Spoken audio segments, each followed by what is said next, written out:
All right, this is my buddy Ellie, and she's a Malinois. And so in this video, we're going to go over how you can help your dog stop being reactive to other dogs doing something called the engage-disengage game. Now, before we go out, I don't know how easy it's going to be to hear outside, so that's why I'm doing this inside. The engage-disengage game is basically rewarding the dog. I'm going to come over here real quick. Follow me with the camera if you could. Ellie, come here. Because somebody else in the house is leaving, and she probably doesn't want to be on the film. Ellie. So basically what we're going to do is we're going to expose Ellie to other dogs at enough of a distance so that she does not feel the need to be reactive to them. When she does that, I'm going to click when she looks, when we find that distance. Every time she looks at a dog, I'm going to click, and then she's going to get a treat. Ellie. Now, in order to do this exercise, you need a clicker. You need to have already loaded your clicker. If you haven't done that, go to doggonproblems.com, search for marker words. We have a nice video that explains how to do that. Now, the key for this is called the engage-disengage game. A lot of times I call this click for looks. We're going to click when she looks at the other dog without reacting. If she reacts, that means we got her too close. That is not a good way to practice. All we're helping her practice is being anxious. What we want to do is we're going to find a distance where she can see the other dog without reacting. The two tests I use, can I get my dog to sit and take a treat? And when I ask to sit, I ask to sit one time. If I ask my dog to sit, let's see how she does. Sit, click, and then she gets a treat. If she won't sit or she won't take a treat, that usually means you're too close to whatever the stimulus is. It's too intense, and now she's got cortisol and adrenaline, all sorts of stuff in her system. So you have to find a distance, and the distance also will vary. If you have a dog that's walking by very casually, you probably can get a lot closer. If you have a dog that's bouncing around or barking or staring at her, you're probably going to need to move further away. Your job as the handler is to manage that distance so she doesn't have to. What we want to do is get her close enough to the dogs where she can see it without reacting. She looks at it, we click, and you're going to see this in some footage here in a minute. She clicks, and then eventually what she's going to do, if the camera is the dog, she's going to look at the camera. I'm going to click over here, if I can get this off. She's going to turn away. So now, over time, what we're doing is we're teaching her, when you look at another dog, you're going to get a treat. But when I deliver the treat, I'm delivering it here. So she's looking at a dog, she's looking away and being rewarded. What are we doing? We're conditioning the dog, instead of reacting to a dog, to look away from the dog. And eventually, after enough repetition, the dog will see a dog and look away immediately before we click. This is why we call it the engage-disengage game. The engage part is if the camera's the dog and I'm Ellie, and then I look away because the treat's coming from here. So at first I'm clicking for looking at the other dog. But after I do this a lot, Ellie's going to look at the other dog and look away. Now I'm going to click like this. That's the dog. The camera's the dog. I look at the dog, I look away, and then the treat comes. The second part is I'm clicking for her looking away from the dog. We're now doing the disengage part of the engage-disengage game. And after a while, Ellie will look at a dog and look away at you to get the reward. She's not barking, she's not lunging, she's not snapping.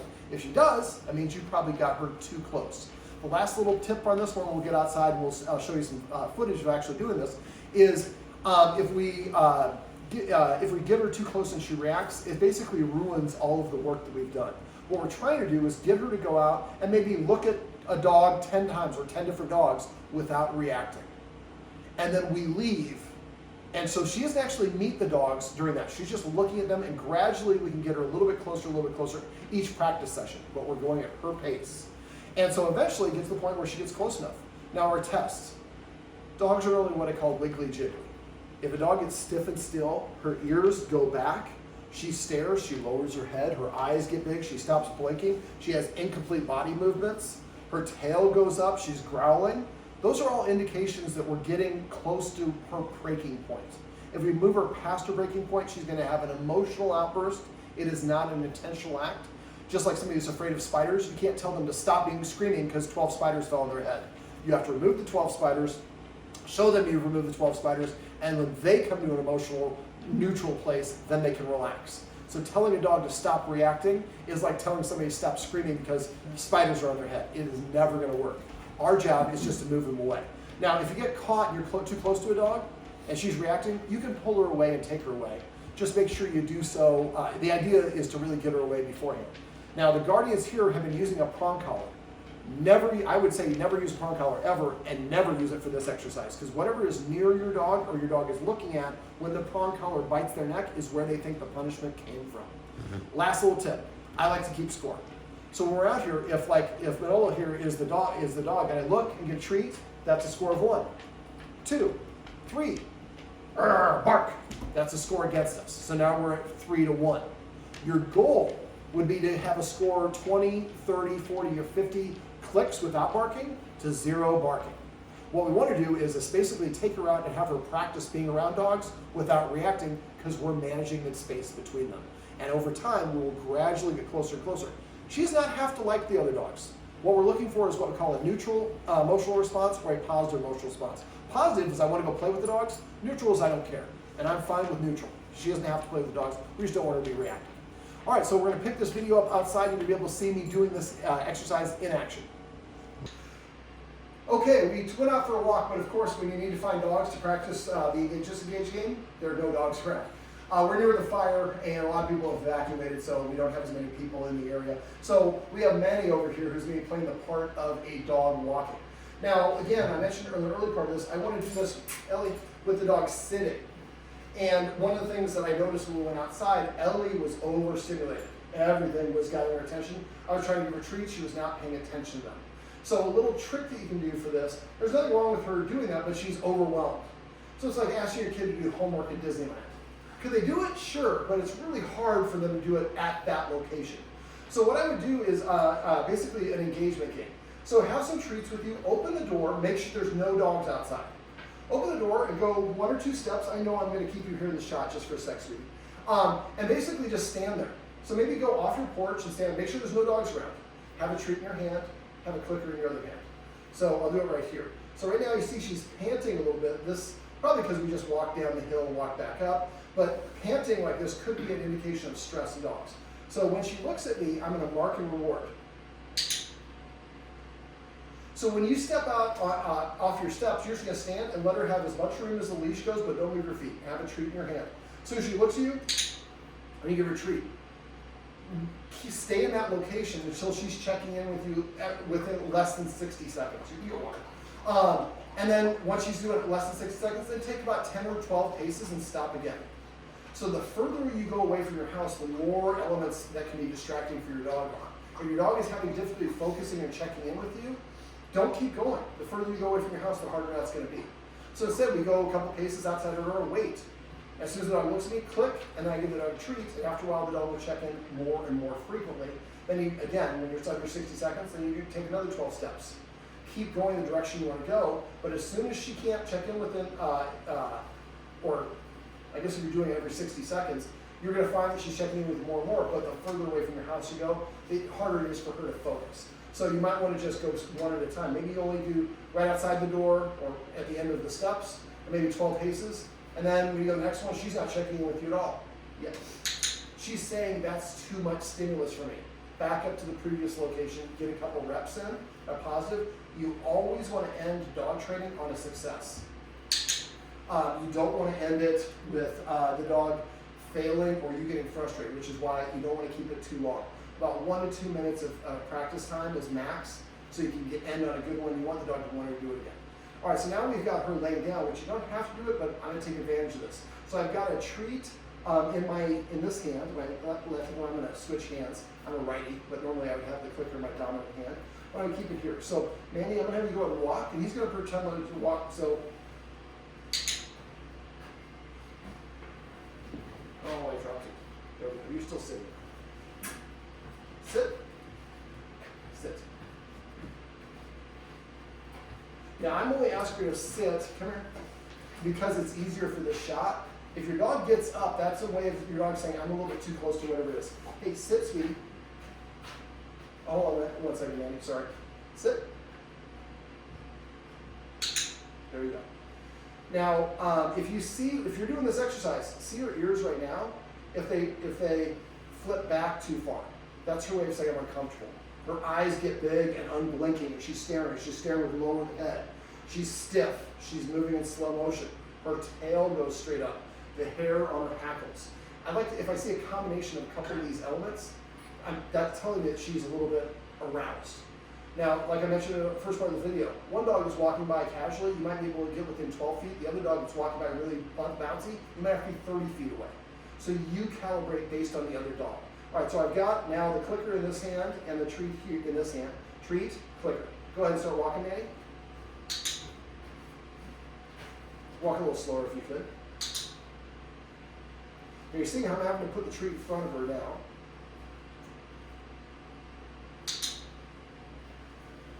Remember, it's called the engage-disengage game. We're not there yet. What I'd like her to do is look at him and then immediately come back to me on her own. Or when she hears the click. That was better. Before I was having to put the treat out here.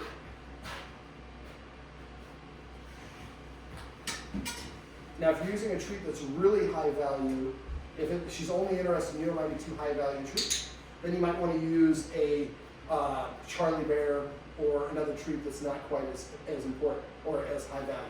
Now, can you kind of move your hand? There we go. So now you can see when I click, she's disengaging, looking at him, and looking at me. That was a really good one. So now we're getting her practiced at disengaging from the scary thing, or the thing she's triggered on. So, and now we're inside, this is just demonstration purposes, we're about 12 feet away.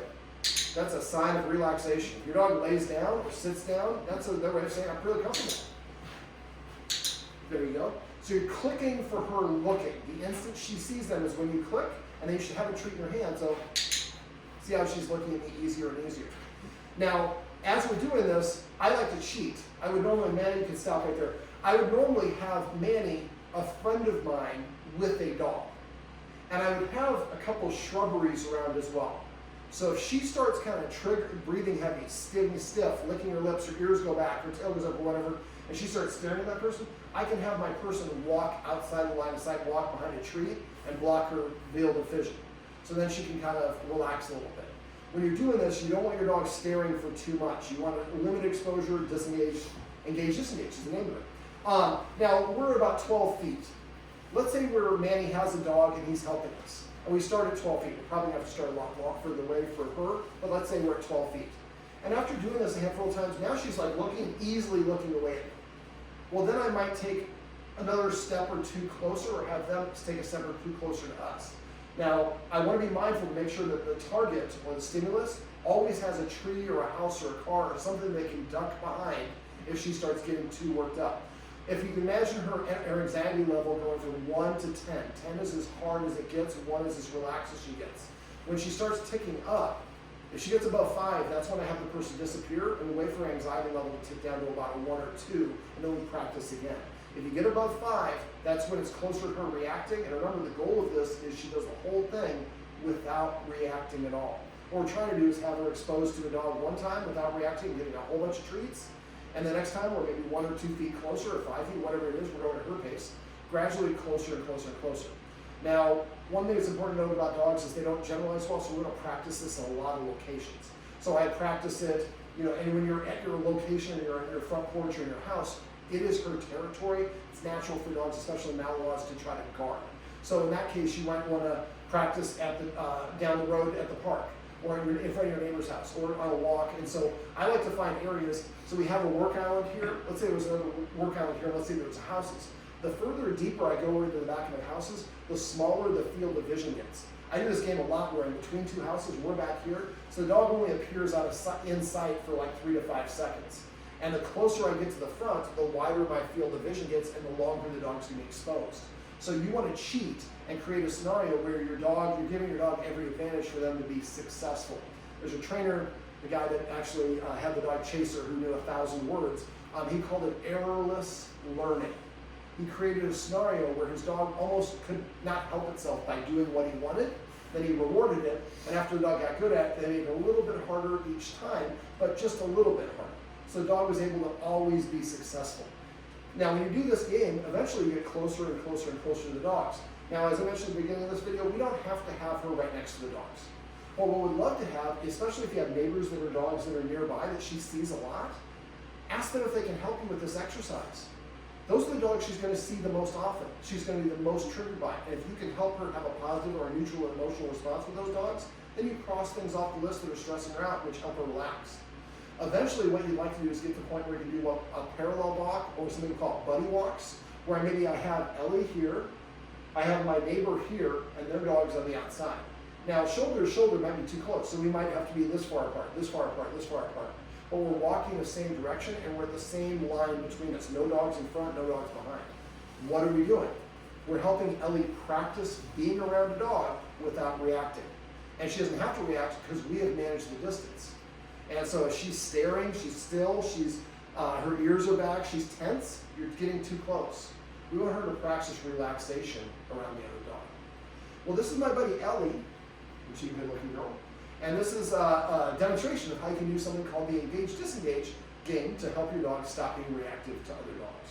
You can also use it for skateboards, people, anything else.